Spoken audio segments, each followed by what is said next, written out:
Hi, it's me, Chris Harder, and welcome back to Showboys, the podcast bringing you a glittery, gritty, full frontal glimpse into the world of Boylesque. What is Boylesque? We're gonna find out. You know, my good friend, the world-famous Bob, who happens to be one of the foremothers of the neo-burlesque movement here in NYC, has often said there are performers who win awards, and then there are performers who create awards. This was in reference to Tigger, who kicked off the Showboys podcast last month. Tigger was crowned the very first King of Boylesque and Mr. Exotic World at the Burlesque Hall of Fame in Vegas in 2006. And for those of you not in the know, Burlesque Hall of Fame is basically the Oscars, the Grammys, the Tonys, and the People's Choice Awards of Burlesque all rolled into one. I've mentioned it many times throughout this podcast, and I have a feeling it's going to keep coming up in future podcasts too. Anywho, I would like to borrow from world-famous Bob and say there are performers who win awards, and then there are those performers who transcend and reshape those categories that we so often get boxed into and also too easily rely on. And that is the case of my guest today. This person is a dancer, a hoofer, a teaser and a pleaser, and one of the hardest working showboys in burlesque. He has pranced and performed on stages from Seattle to New York City to New Orleans, as well as innumerable festivals and shows around the world, headlining as both a solo artist as well as the show busiest couple with their artistic and life partner, Kitten LaRue. He glitters in gold, he makes waves as a merman, and he is a sailor purveyor of so many pom-poms. His work has been supported and commissioned by the Seattle Mayor's Office of Arts and Cultural Affairs, the Yard at Martha's Vineyard, and New Orleans bounce artist Nikki DeBee and the Team Nikki Bounce All-Stars, just to name a few. And speaking of New Orleans, are you looking for a cool, tasty, creamy treat with a vegan option to fit your dietary needs? Then swing by the Chance in Hell SnoBalls for one of his artisanal flavors sourced from local farmers. And this person happens to be the first and only female-bodied performer to be crowned King of Boylesque and Mr. Exotic World in the 2017 Burlesque Hall of Fame. So please put your hands together and welcome to the Showboys stage, Lou Henry Hoover. Hi, Chris. Hi, Thanks Lou. for having me. Thank you so much for having me in your beautiful apartment. Oh, thank you. Yeah, how you doing today? I'm good. Doing well. How about yourself? I'm good. I am already feeling like summer is over, I guess, because it feels like things are already so booked, but I'm having a good time. Are you having a good Pride? I am having good Pride. I was part of an amazing show the other night with Murray Hill, so kicking off Pride strong with an all drag king show, and excited to just move into this weekend. Yeah, actually, I will say that was one of the highlights of Pride, was seeing you and Murray Hill in his big drag king show. It was so good, and I've heard that Murray might be bringing it back, and I hope he makes it an annual, if not maybe like is biannual twice a month or twice a year? I believe it is, yes. I don't work in numbers, so...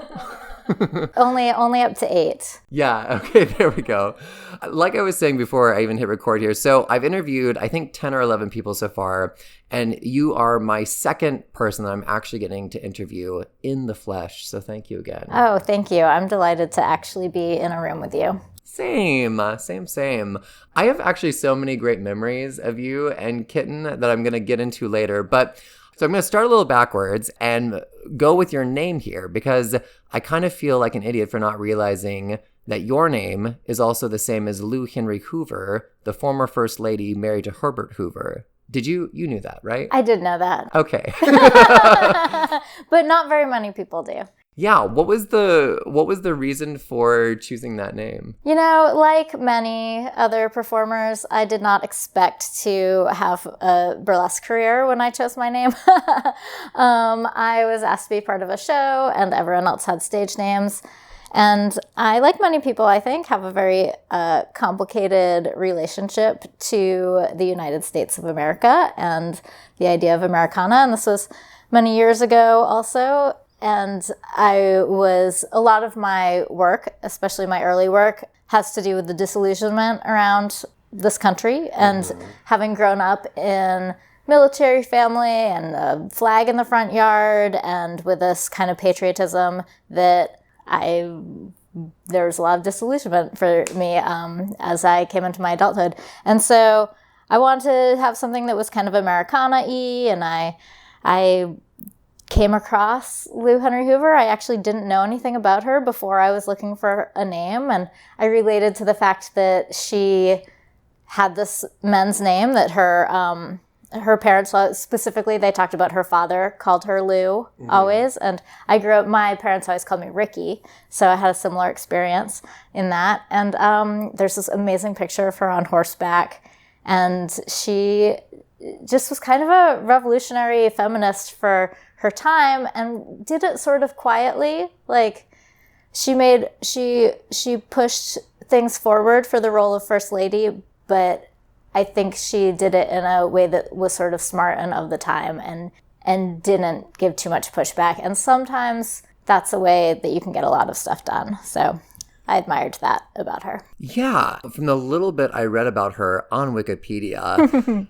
it was saying that she believed that publicizing generosity was improper, which I find, especially in the current age of social media that we live in, where sometimes, again, this isn't a critique of anyone specifically, but sometimes like generous acts are also acts that like are publicized pretty heavily, like on Instagram and social media. So what made you want to start dancing? Because you are a trained dancer. It was just always it for me. There's a cassette tape at my parents' house of me at age 3 singing a little song about how I was going to be a dancer when I grew up. And here I am. So yeah, it was just, I always loved it from the time I was a kid. My first memory is of dance class when I was 3 years old. Mm-hmm. I just always loved it. It was just always it for me.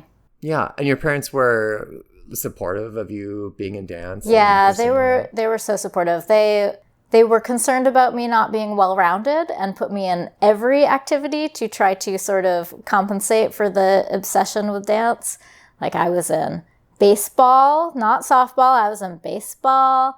I was in ice skating and gymnastics, and I went to lacrosse camp. Like, I just did all the things, and year after year, I was like, I want to take this other dance class. And my mom was like, okay, well then what are you going to give up? And it all just kind of peeled away. Do you ever hit the lacrosse field anymore? No, I'm terrible. I'm very terrible at it. And I was also very sad because my brother played lacrosse. My brother is 9 years older than me, and I really admired him and looked up to him a lot, and he played lacrosse.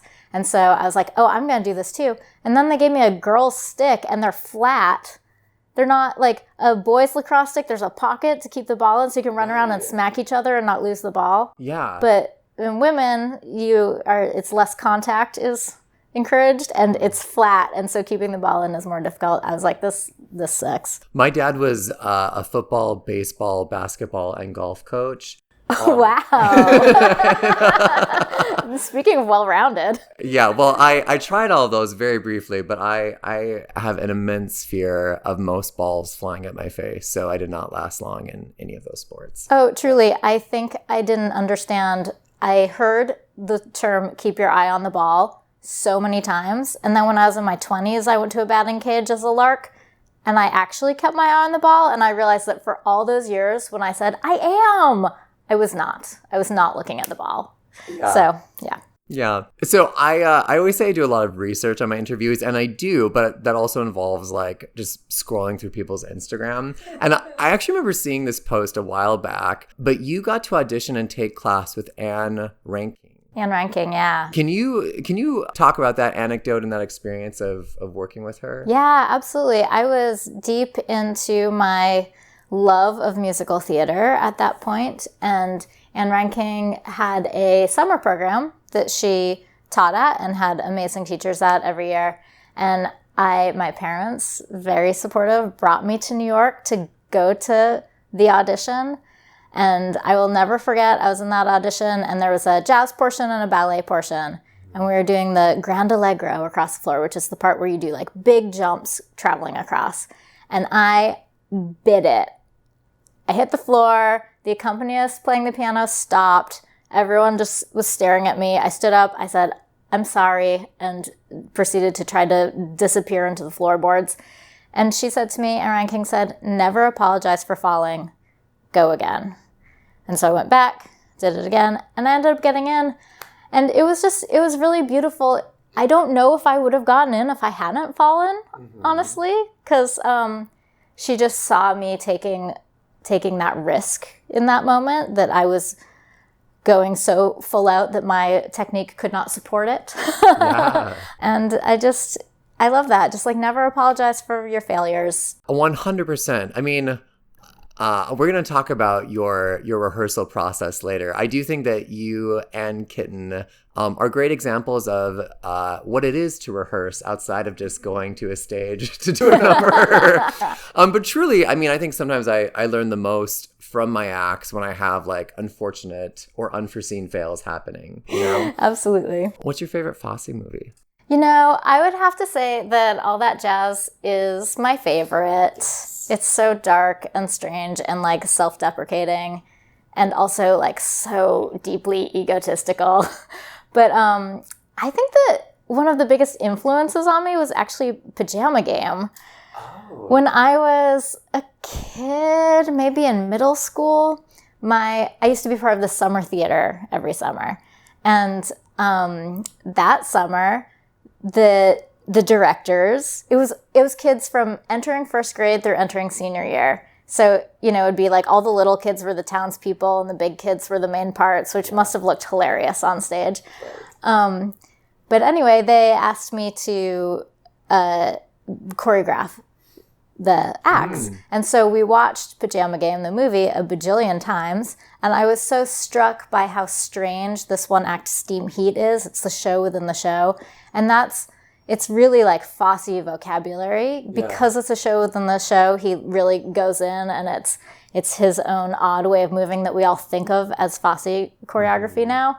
And then a lot of the rest of it is sort of more traditional musical theater choreography. And I just kind of love that he could do both. Yes, he loved doing his movement style, but also he could make like a big picnic dance scene. Yeah, so I think that was actually more influential on me. I just started thinking about that today than I had remembered. Yeah, I actually have not seen the Pajama Game, so I will have to check it out. I love All That Jazz as well. I teach as one of my other kind of like day person jobs, and I made my students watch it, and they're like, "Whoa, that was weird." I was like, "Yeah." Yeah. And like his daughter dances in it. It's yeah. Oh, I didn't know that. Is his daughter in the film actually his daughter, the character's daughter? I don't think she plays herself, but I believe in the trio that is the big photo with Ann Reinking, that one of the backup dancers is actually his daughter. That must have been weird watching your dad hit on Ann Reinking while the guy who's playing her dad is also like... Oh, so much was happening. What was the journey from this dance career into burlesque and then boylesque for you? I think so many of our influences are actually sort of accidental or random. The things that we study and watch and do, we don't know where we're going. Yeah. And then they all end up in there. So I grew up dancing, loved dance, loved musical theater, wanted to go to college for musical theater, got put on the waiting list at my first choice school, which was University of Michigan. They have a great musical theater program. It sounds very random, but they do. And then I got put on the waiting list, so I was like, oh, I'll go audition for dance. I'll start out there and try to move over. And then in my first couple weeks of school, we had a guest choreographer, Donald McKayle, came in, and he set one of his most famous pieces, Rainbow Around My Shoulder, on us, which I would hope that I would not get to have that experience today, because it was a program of mostly, 18 to 22-year-old white women performing this piece about being on a chain gang. Oh, I didn't know that that's what the piece was about. But So the Rainbow Around My Shoulder is actually the swinging of the hammer is the rainbow. Oh, Jesus. Yeah, but I feel so blessed that I got to work with him intensely for 2 weeks, to work with Donald McKayle. And first of all, the subject matter is very important, very, very important to him. And every single movement in this dance had a meaning that he talked about. and that he wanted us to feel the meaning of every one of these movements. And I was just enamored. I was blown away. It felt so good to be in this kind of like deeply theatrical dance. Yeah. And I just loved it. And I stayed with dance. And I think that's part of where my love of storytelling comes from. I mean, musical theater, of course, because I think in the best musicals, the dances continue to tell the story. Mm-hmm. But then to have this deep sort of storytelling experience in modern dance. And then I moved to Seattle to dance in a dance company there called Lingo Dance Theater with the choreographer Katie Niehoff. I loved her work. Again, very like theatrical and physical and very physical without being sort of dancey. Like it wasn't balletic. It had pedestrian elements. And then while I was there doing that, Waxie Moon asked me to be a dancer in a burlesque show. Yes. And it was one of Paula the Swedish Housewife's shows. It was her Led Zeppelin show. And I just said yes, because basically Waxie Moon is one of those people, if they ask you to do something, you just got to say yes. Yeah, and for those at home who aren't familiar with Waxie Moon, you want to share just who he is and all of his amazingness? He's a wonderful, wonderful Boylesque performer out of Seattle.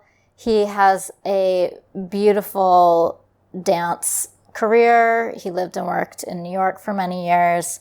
And he also is an actor. He's done a lot of theater. Mm-hmm. And I think he was sort of one of the pioneers in certainly the Seattle Boylesque scene, but has had a huge influence there. He does his own version of gender-bending Boylesque. Yeah. Look him up. Great documentary by Wes Hurley as well. Yeah. Oh, yeah. So Waxie asked me to do the show. I picked my name. And I did the show, and I was kind of like, this is cool. I don't know. It's kind of weird. These people don't rehearse enough. What? This feels very chaotic. I'll also never forget being backstage, and it was the show, and we had never touched these props before, and they were just kind of shoved in our hands, and we went out on stage, and very uncomfortable for me, but what were the props? Probably good for me. I think that it was the Viking ship. It was like oars and ships and like all of it. Yeah, totally easily manageable, everyday items that you have around your home. Everyday items. Like here, 4 of you hold this ship together and each have your own oar. Go for it. Anyway, then I kind of got more into burlesque. I started doing some stuff, some of my own acts, and then dancing in other people's shows as a lady burlesque performer. And then Waxie said, hey, I want to put together a Boylesque show. I think you should make an act. And that was the first thing I did, that I would say was Boylesque. When you were doing female burlesque, did you have a name or? I used the same name. Yeah, I actually chose the name as a lady performer. So. Okay. You once said that when you were performing these female burlesque acts that it didn't necessarily feel personally powerful to you, but then when you tried a male strip act, it opened a key to a secret place. Can you say more about that? Yeah, for sure. I think it is some parts gender and some parts just finding what really resonates with you as a performer, because some of the female presenting burlesque I was doing was in other people's shows and with other people's choreography and didn't necessarily resonate with me as strongly. But also, I actually created what I would consider my signature act time after time. I actually created it as a lady. I just was wearing like Cyndi Lauper drag, and I had the same outfit in a suitcase and put it back on again. And there's this part in that act where I take my collar off, and it's a real struggle. It's a long struggle. That was like beaded necklaces, so the act pretty much existed and then was translated. Of course, the addition of being a sailor really is special to me and special about the act, which was Kitten's idea. So I don't know. I think it's complicated. There's some things that I was doing that I did love, and I always felt like I I had kind of like a fuck you attitude at performing in girl drag, that I felt like I needed that sort of armor, and doing male drag sort of allowed me to be a more generous performer because I felt more comfortable in some ways. Sure. Yeah. So I think that they're just different for me. Absolutely. I love that the time after time act that I just got to see you perform in Murray's show again. That's so, I just love hearing origin stories of acts. That's really beautiful. And is it also tied to the sailor because of your family? Yeah, absolutely. Okay. I saw that you received a lot of awards and acclaim for working with Cherdonna on the Kitten N Lou show. Can you tell me about that? Yeah, absolutely. So right around the same time that I was getting into burlesque and boylesque, I had been working with an amazing contemporary dancer and choreographer in Seattle, Jody Keener. She performs as Cherdonna Shinatra. And we were asked to, the dance studio that we both taught at and worked out of, Velocity Dance Center, they were having a fundraiser, and it was solid gold themed. Yes. And they asked us to do something. And we were like, great, let's do a dance to Xanadu. And we were watching all these solid gold dancers. And I was like, well, let's do a duet, but I'm going to be the boy. And she was like, yeah, duh, of course, I'm going to be the girl. And so we made this drag act, this odd little dance to Xanadu, and we had so much fun with it, and we became the Cherdonna N Lou show, and I think we made 3 or 4 evening length works over the years in Seattle. We made a lot of work together, and we were in drag, we were forming these characters, but it was very much contemporary dance work, like character-based contemporary dance work. Okay, and was there burlesque involved, or was it mostly, like, I don't want to say just dance, but it was, like you were saying, dance-based? Yeah. Oh, the lines are so blurry for me about that. I think that in our very first show, I did do a version of Time After Time, but I was like boy Lou, and I put the girl drag on top of it and did that. So there were elements, but that wasn't really the point of it. Yeah, I think I know I have to remind myself too, like burlesque, yes, is stripping and teasing, but it's also the act of subversion. It's also mockery and parody. So like you were saying earlier, sometimes doing things not knowing that they're all going to click in one way or another. Like I think burlesque works its way into a lot of different forms that many performers don't even realize that, like, they're doing a version of burlesque, right? Yeah, absolutely. And I feel like sometimes we, in order to fit the mold of burlesque, because we now have burlesque shows and burlesque festivals, you know, there's things that we do where we're like, I'm going to do this and you know it's burlesque.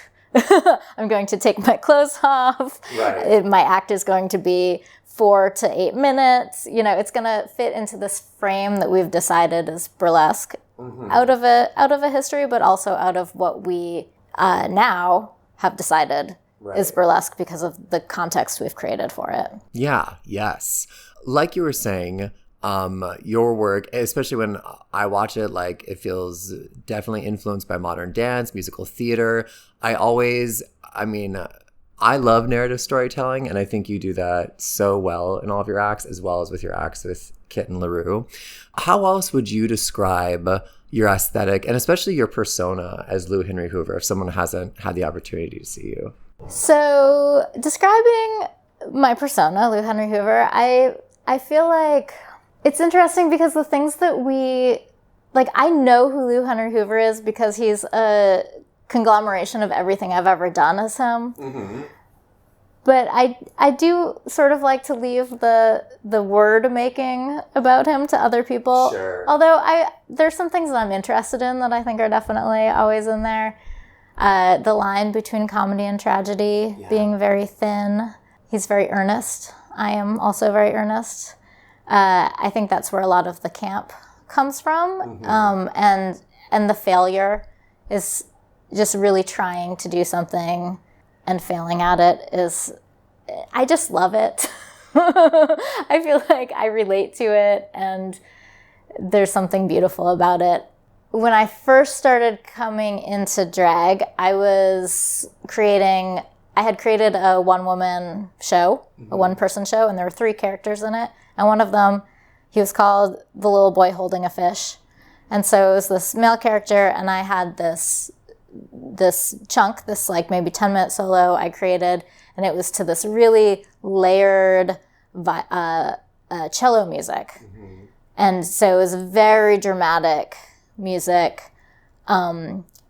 But my movement, there's actually a lot of things in it that have made their way into my vocabulary now. And I was part of a showing, like a sort of informal artist showing. And I got there, and for whatever reason, I think most people were doing theater stuff, and the sound system wouldn't work. My music wouldn't play. And I was like, that's fine. I'll perform it without music. No big deal. And so I went to do this very serious piece. I'm dressed as, I've got my hair slicked down. I'm wearing suspenders and these little shorts, and I'm holding a paper fish that's a fish on one side, and it's like a pin-up on the other side. And then I do this like odd movement in silence, and the audience laughed and laughed. And I had that experience of true camp where I was like, oh, I just performed this so seriously, and I did not know it was funny. Yeah. Because with the music, it wasn't. Mm-hmm. And then I was so delighted, because I was just like, oh my God, first of all, I didn't know that would happen. And to just have the experience of being like, oh, part of the reason it was so funny is because I was so earnest about it. Yeah. And so recapturing that, even when you know it's funny, has been, it's like my whole career has been trying to get back to that moment. That's so amazing. I mean, I love, again, like talking about, happy accidents or kind of unforeseen discoveries. But I think it also says a lot about you, because I think as a performer, a person has to have a kind of objectivity about their work in order to recognize those gifts that you never saw coming. Yeah, absolutely.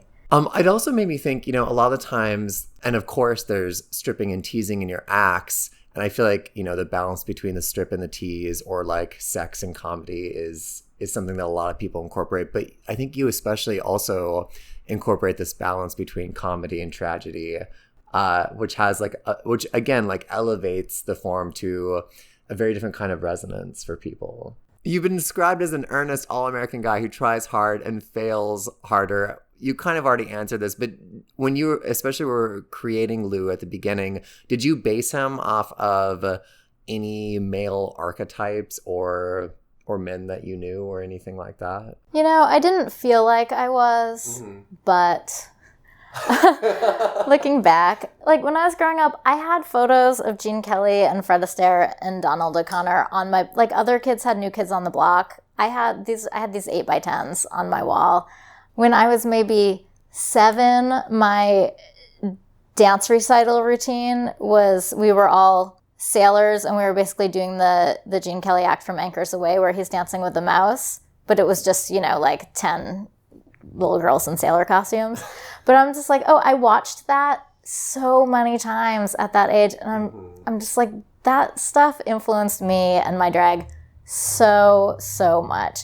I mean, Fred Astaire and Ginger Rogers, that dust yourself off, pick yourself up, start all over again. I think I watched that a bajillion times. Sure. And I just think that stuff is actually really, really deeply in there. Yeah.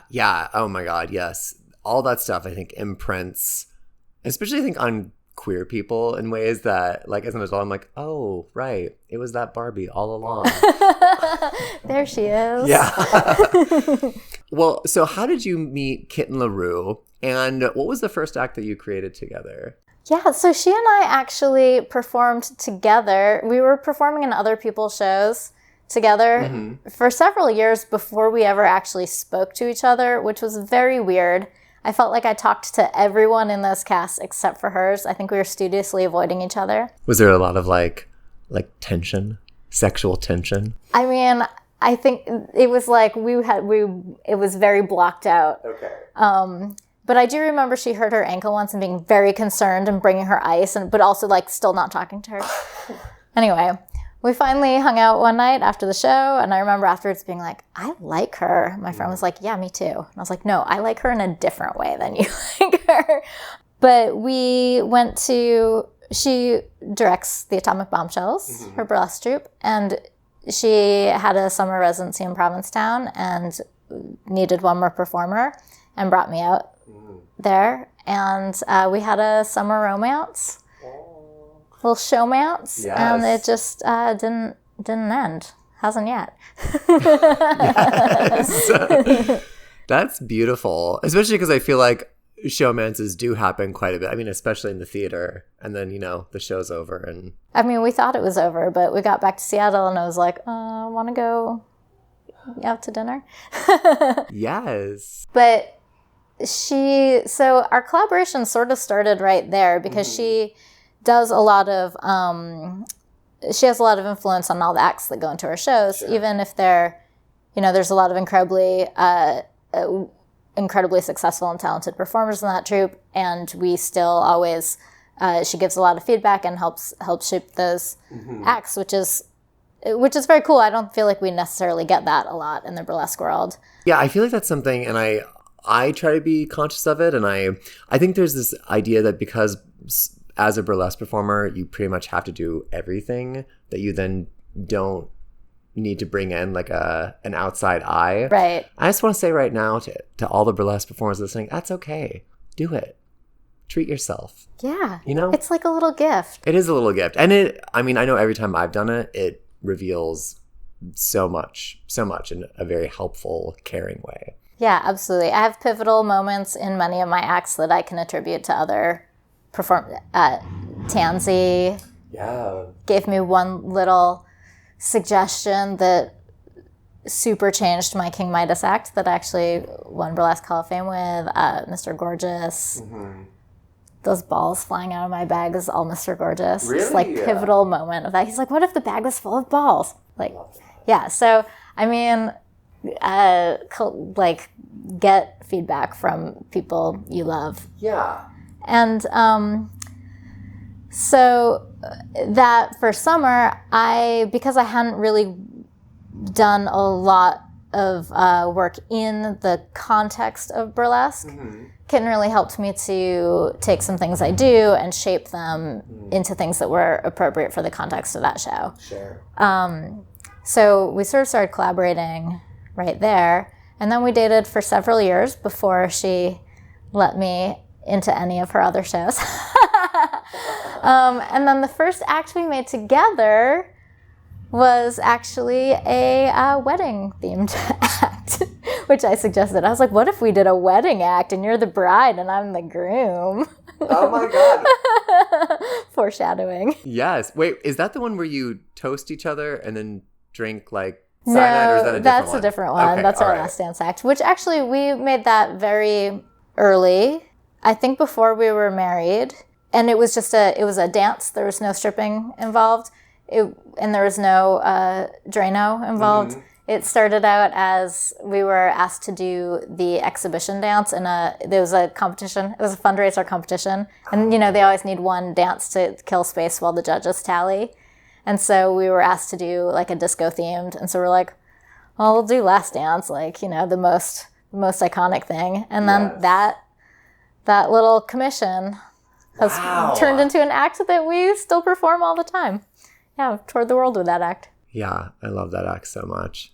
So I was thinking about Murray Hill's comment at his show that drag kings oftentimes are underappreciated throughout many nightlife scenes, not just in New York. From the outside, it feels like you are very much a beloved performer and persona in the burlesque world. But I was wondering, when you were first starting out, was it hard to make space for yourself, or did it feel like people were welcoming? And has that changed now? Yeah, that's a good question. For me, I definitely ended up in the burlesque world sort of out of being in the right place at the right time. And so it was a little bit different for me. I feel like I've had the gift of being the one drag king in a bunch of burlesque shows, which it is a gift because you get to be this special, unique creature. I think it happens for, there's people who are the one Boylesque performer in the show, or it's cool because you get to, the stage is set of what the show is, and then you get to be something that stands out. So I've been very fortunate and embraced and just worked with some amazing women and men who always really encouraged me in that world. But I do think that there is a lot of misogyny in nightlife and in burlesque as well. I think every dancer growing up, every girl who grows up in the dance studio has experienced having worked and studied for years and years and then having a boy roll in and know nothing and have not worked at all and been so at this and been so celebrated because there are fewer men in dance and, gets the scholarships and gets the things. And I think that there's nothing wrong with that. That is great. We have very valuable male dancers out of that. And also, I just think it's important that we know that we do that. We all love watching male bodies on stage. It's exciting. And I think it's important to remember that we all have misogyny in our view. We love to see these kinds of bodies, and we don't, as far as we've come in terms of body acceptance, it is so vulnerable for women to be on stage at all. It's so vulnerable for them to be nude on stage. It's so vulnerable for fat-bodied people to be on stage. And we as a culture, we don't like to see jiggly flesh. And that is a problem in how it turns into misogyny in the way we look at burlesque. I think it is a lot more vulnerable to go on stage and shake your big, beautiful titties and shake your big, beautiful butt. It is because of how our society works and has such ingrained misogyny that is innately more vulnerable than going on stage with a muscular, fit, I'm making air quotes, body. And I'm speaking this as a very petite, skinny woman who performs as a boy with my boobs strapped down. So I'm also speaking, I'm not necessarily the best advocate for this. It's not necessarily my story to tell, but I see it and I feel it around me. Yeah, absolutely same. I don't think it's my story either, but yeah, it's not lost on me what bodies typically get prioritized and valued. And that's, in burlesque and nightlife and gay nightlife, it's absolutely everywhere. And something I've been wondering and thinking about too lately, because I agree, I think there's, I think being honest about the fact that people sometimes do get more excited when they see a male-bodied person on stage, unpacking that. And sometimes I wonder too if it's just like in that moment we actually get to objectify men, and men typically are the objectifiers, or historically and patriarchally are objectifiers. So, and again, just kind of using that as a jumping point off as to why is that, and why can't we appreciate and also celebrate women in the way that they deserve to be celebrated.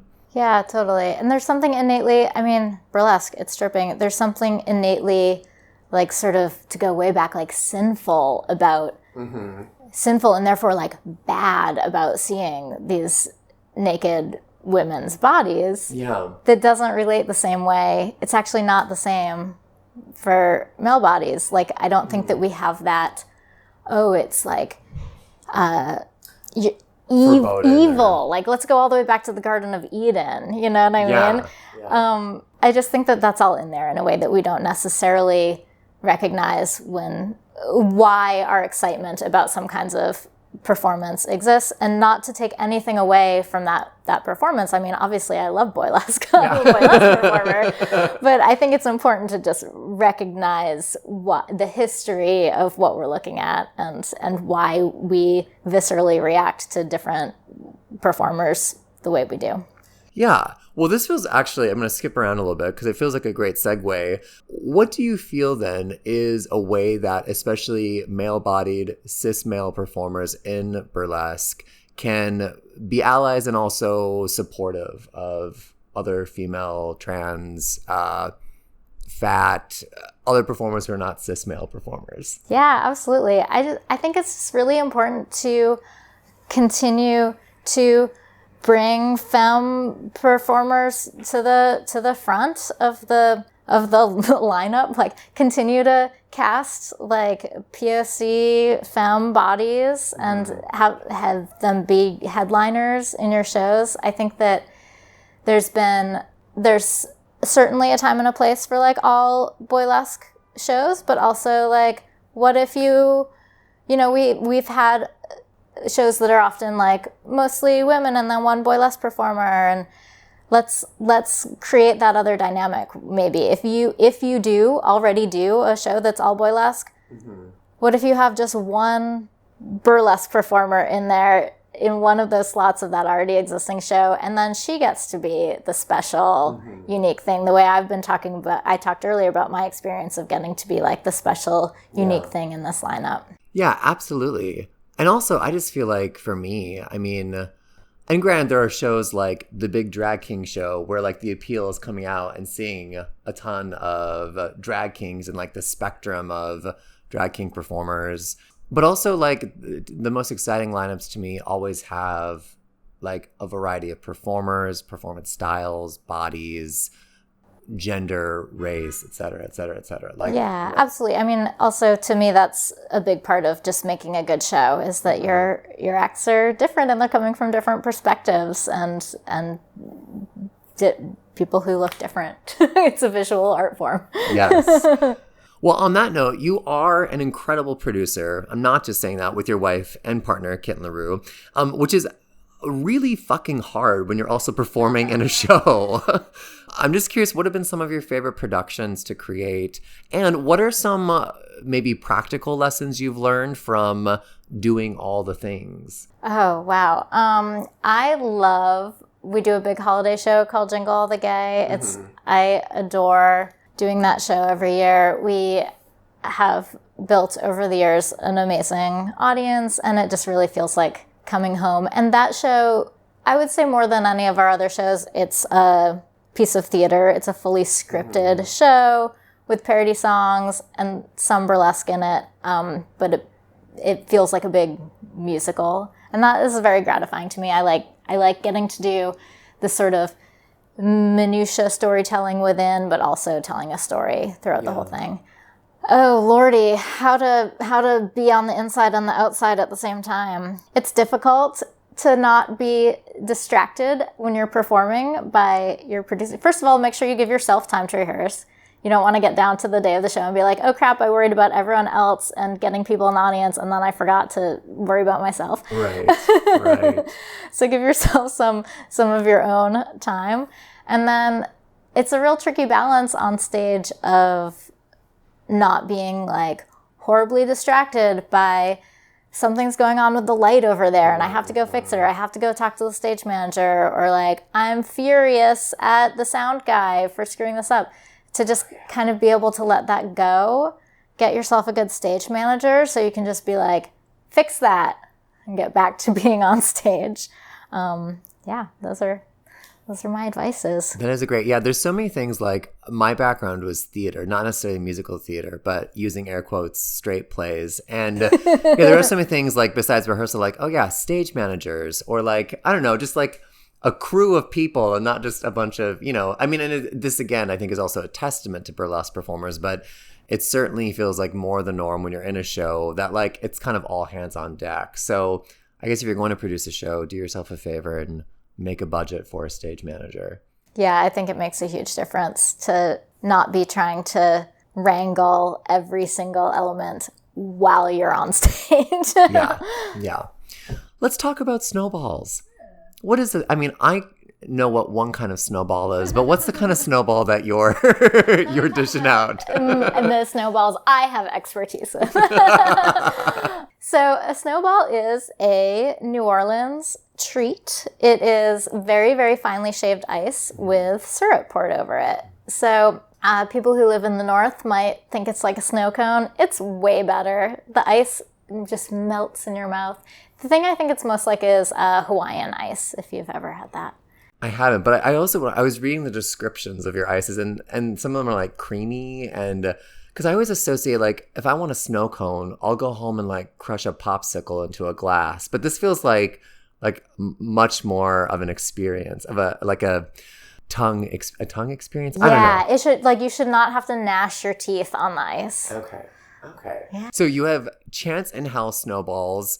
How did that come about? So it came about during the pandemic when, of course, we were all at home, like dancing in our kitchens and putting it online and trying to figure out how to pay the rent.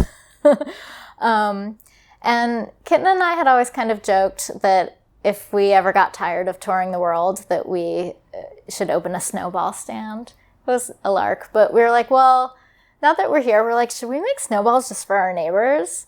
That would be kind of fun. And so we sort of came upon this, the ice shaving machine was invented in New Orleans in the 1930s. And we sort of came upon a secondhand one. And so we just started doing it just for fun, just for our neighbors. And it kind of blew up. And of course, in true Kitten N Lou style, Kitten had named it Chance and Hell Snowballs. Even though we thought it was just for fun, we got a logo, had our poster designer apostrophe create us a logo, and had him hand paint a little sign for us. And so we're still going. Now we're doing snowbiz and showbiz. Snowbiz and showbiz, people. Yeah, and we are moving towards having employees so that snowbiz can happen while we're doing showbiz. So it's very exciting. I just wanted to add too, I think that says so much just about the shows that you and Kitten do. Because you really, the details, and it's not just like your onstage work, but it is your branding, the poster design, the costume design. I think it just really speaks to the quality and like the level that you bring to the scene. And again, it's not just the stage work. Now it's snowballs. So do you have another venture that you want to explore? Some of that, all the elements working together comes from the fact that Kitten and I both, it's just so important to us that we love what we make. And there are times where it's like, well, that poster is fine, but I need to love the poster. Like if I'm gonna use budget and use what is essentially my money, like let's be real, at the end of the day, what we invest into, we all are like, this is my show budget, but also if you didn't spend it on a costume, you could buy a fancy dinner with it, right? Yeah, pay rent more easily, all those things, yeah. But it's just so important to us to love what we do that's part of why the things are so specific, because we would just rather love it than like it. Yeah, so some current ventures are, in addition to continuing as Kitten N Lou and some new stuff there, we are actually starting to work on another pair of personas. Really? Okay. The Duds, who are a failed mother and son country western duo. Wow.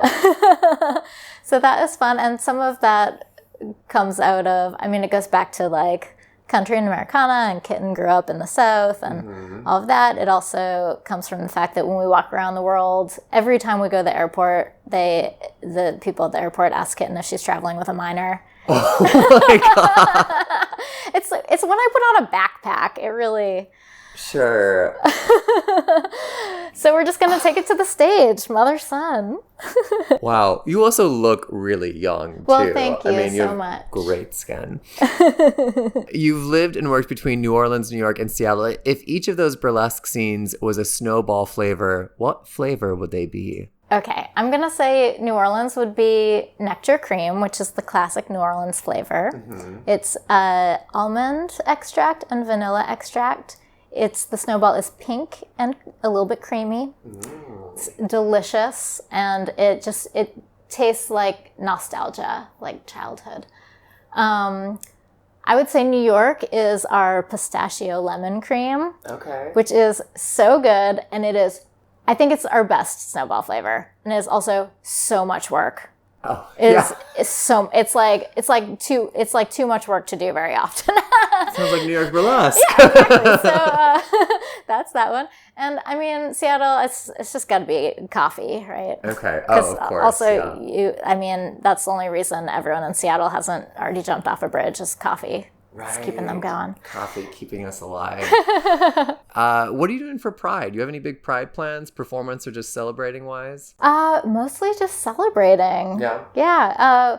We, as we talked about, did Murray's show, and now we're in town. We're gonna go to parties and be incognito, and we're gonna go to the drag march. Yes. Oh, me too. Oh, awesome. I'll see you there. Yeah. I'm brushing up my heels. Well, actually, so this podcast is going to come out the first week in July, but something I've been asking kind of in a half-joking way, but also in a serious way as well, since it feels like every other day there's a new assault on queer people. But what is something that you've done today or this week to make you feel proud? Oh, I love that. What a good question. You should have put that in my pre-list. Sorry. Okay, I have one.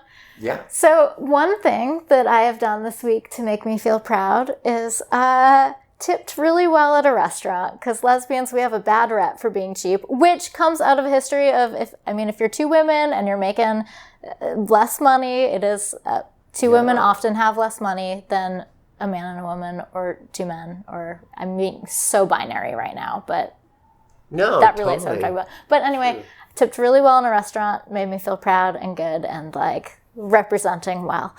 Yeah, flipping the script on lesbian stereotypes. Well done. Thank you. Besides duds, besides dancing, choreographing, burlesque, and what else have you been up to? Well, one thing that I also started doing in the past couple years is stripping on Bourbon Street in New Orleans. So I work at the Hustler Club. Come see me there. Yeah. Ask for Bobby, which is also, my dad's name. I don't know. So yeah, after all these years of performing as a Boylesque performer, I turned 40 and I felt like I have this dancing body and I love to dance, and it's not going to feel good to dance forever. I mean, I hope it does, but it might not. And there's some wonderful burlesque performers who also work in the strip clubs in New Orleans, and they brought me into the fold, and it's been really cool to do something that has felt very empowering and using my female body, and I feel like I'm really getting away with something. Say more. Why do you feel like you're getting away with something? The act of letting straight men think that I am interested in them sexually and taking all their money is very fun. Yes. I also have had experiences like giving a lap dance and having a man be like, "Are you worried about the fact that you look like a man from the back? Because I don't wear a wig or anything." And I was like, "No, are you worried about it?" So those sorts of things are fun. I also got to do a VIP room with a lovely man who ended up spending the entire hour sipping champagne and telling me about his trans son who just came out. Wonder why he picked me. He doesn't know why, but I do.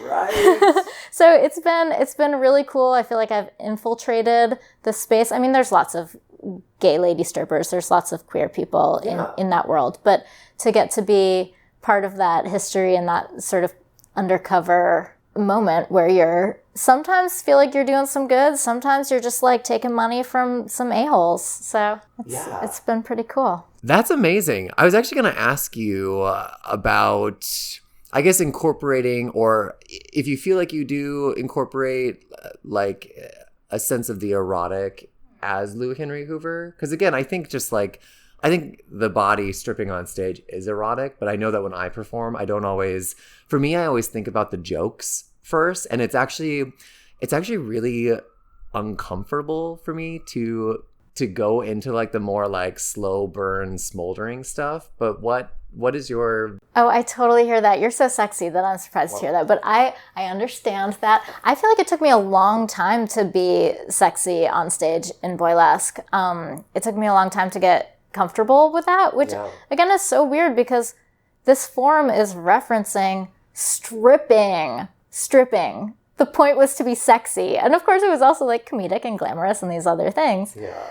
Yeah, I feel like it took me a while and then to sort of find the power. Honestly, like Jett is an influence on me, and Captain Kidd, like the sort of like powerful, give no fucks, that strength for sure, like that, just like chucking that prop. And then specifically with Jett, it's that idea that it's like the theatricality of like, it's so sexy, even though it's so silly. Yes. Like, I really admire that in him. And yeah, so it's interesting because I feel like it's gotten more more sexual and more comfortable being sexual throughout my trajectory. Mm-hmm. I do one act that I don't do that much because it's more of a bit that I fit into different acts, but I jerk off a breakaway beer bottle to an excerpt from Stravinsky's Firebird. And it's the climax is breaking the bottle. And so I love doing that. That was also like one of those things that I was like, what am I scared to do on stage? Like, oh, I'm going to like do some real sex faces and do this like fake beer bottle orgasm situation. So that I love doing that act now, and that's definitely on the more sexual end. But it's also fun. I mean, it's funny. It's still funny. Yeah, obviously, because jerking off in time to classical music is comedic. Oh, that's great. Yeah, and again, I think that just speaks to the that balance between the sex and the humor, the high art, and like the blue collar roots of burlesque. And that also just made me think too. Besides Jett and Captain Kidd, who are some of your other burlesque or boylesque inspirations? Oh, yeah. I mean, all of the Atomic Bombshells I work with for sure have been so influential to me. I mean, I don't think there is a more decorated troupe. And to get to just right off the bat, I mean, Miss Indigo Blue like taught me how to put on pasties, and Inga taught me how to do my glitter lips. Like, it's just, it's been very cool to have that. And of course, getting to meet legends. Mm-hmm. I feel very lucky to have come into burlesque in a time that, we've lost a lot of our legends in the past few years. And so I just feel very lucky to have gotten to meet a bunch of them, and just, they're so irreverent. And just like bossy babes, Yeah. Bossy babes with no time for bullshit. Yeah. Love the legends. Lou, where can people find you? You can find me. I would go to the Kitten N Lou Instagram, at Kitten N Lou. You can also go to the at Lou Henry Hoover Instagram, but you'll find a lot more action over on the site that my wife maintains. Fantastic. Well, I was saying this before we started recording, but so I opened last month's podcast with Tigger, and I'm starting July's with your interview. And I think in a way it again just speaks to the spectrum of not just boylesque, but also burlesque performers. And I'm just so grateful to be talking with you and be in your home. When I watch you and Kitten, it truly does just make me want to perform more. And it reminds me of how much I love burlesque, and also just how the form can really be anything you want it to be. And you do that so well. So thank you so much. Thank you, Chris. I really appreciate you. Yeah. All right, everyone. Thanks for listening. And if you haven't caught up on all of June's Showboys, check out my interviews with Tigger, Tito Bonito, Pinot Noir and Faggoty Randy, Gary Chichester and the Man's Country Bathhouse, and Drag King Dirty Boy Xavier. We'll see you next week. Bye. Want to say bye? Bye. Oh, wait. Let's do it together. Hold on. Okay. Ready? Bye.